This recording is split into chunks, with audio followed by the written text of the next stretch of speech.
We're here today as part of the Lift the Lid in Schools campaign presented by QBD Books, raising awareness and funds for Australian Rotary Health to support them funding research into youth mental illness.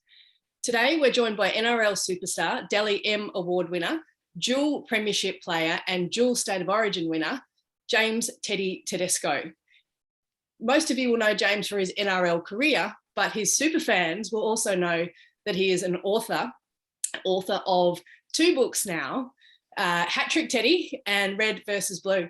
James, welcome. What inspired you to share the story of your childhood and do that via books with the kids of Australia?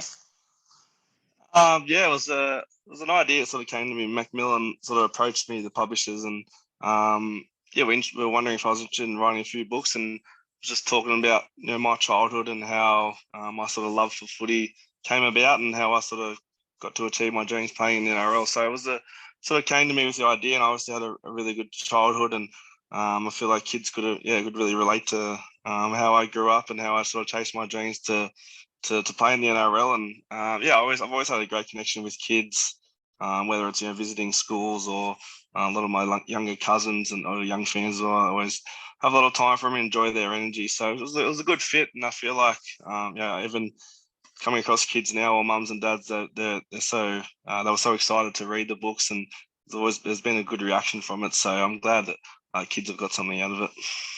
Were you a big reader as a kid yourself? Did you manage to fit in time running around the paddock and reading books at the same time? Yeah. I was obviously loving my sports mostly as a kid, but I did enjoy reading Goosebumps or Captain Underpants, stories like that. I remember reading as a kid, but I was always pretty active during the day, and then if at night I was a bit tired or run down from the day, I wouldn't mind reading a book or two. But even now when I'm older, I feel like I get a lot out of reading about other athletes and guys who I love watching. So I feel like kids have that sort of connection with me. They sort of love watching me on TV, and they sort of get a kick out of reading my books as well. Absolutely. We all know that reading helps them to manage their anxiety, and I think a lot have probably been turning to your books whilst they've been in lockdown over the last couple of months. What inspired you? What does the creative process look like when you sit down and you start with a book? You've obviously produced two now. But what's the process look like? Is it a lock yourself away for a little bit, or how do you go about it?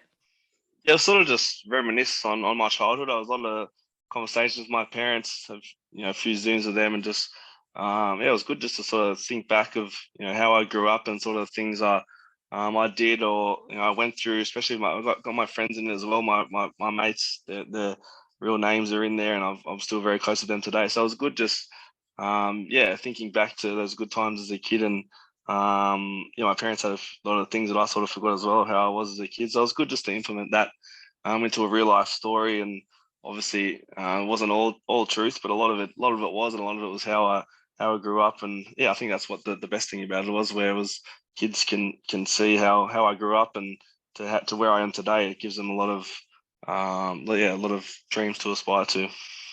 If you could go back and tell that younger 12-year-old version of yourself something that you'd carry forward, would there be something that you would say that you might do differently, or that you'd watch out for? Or I think just in this day and age, I'd probably just wouldn't listen to a lot of people. I think especially with social media, and that's what everyone's on these days, social media, and it can be a bit draining. I think especially for us athletes, it can take over a bit. And I think I've realized that now that I'm older, where I don't need to rely on social media or other people's opinions. I don't go searching for other people's opinions. Just stay true to yourself and listen to those that are most close to you, your family or your friends or your coaches. You don't need to read too much media about yourself, because that just makes it harder. So I think I tell myself that if I was going to come in to be an NRL player, just stay true to yourself and don't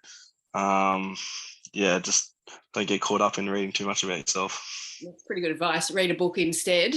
And do you expect that we'll see more from Teddy in a book number 3 sometime soon? Is that on the cards, or?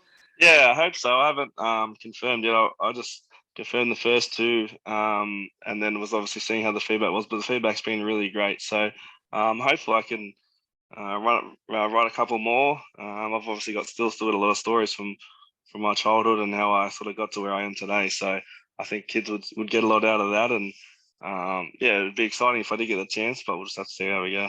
Yeah, terrific. Well, everybody out there who wants to get out and get a copy of James's books, Hat Trick Teddy and Red versus Blue, they are both included in the Lift the Lid in Schools program at QBD Books during the month of October. So if you run in store, grab yourself a copy. A donation goes to Australian Rotary Health.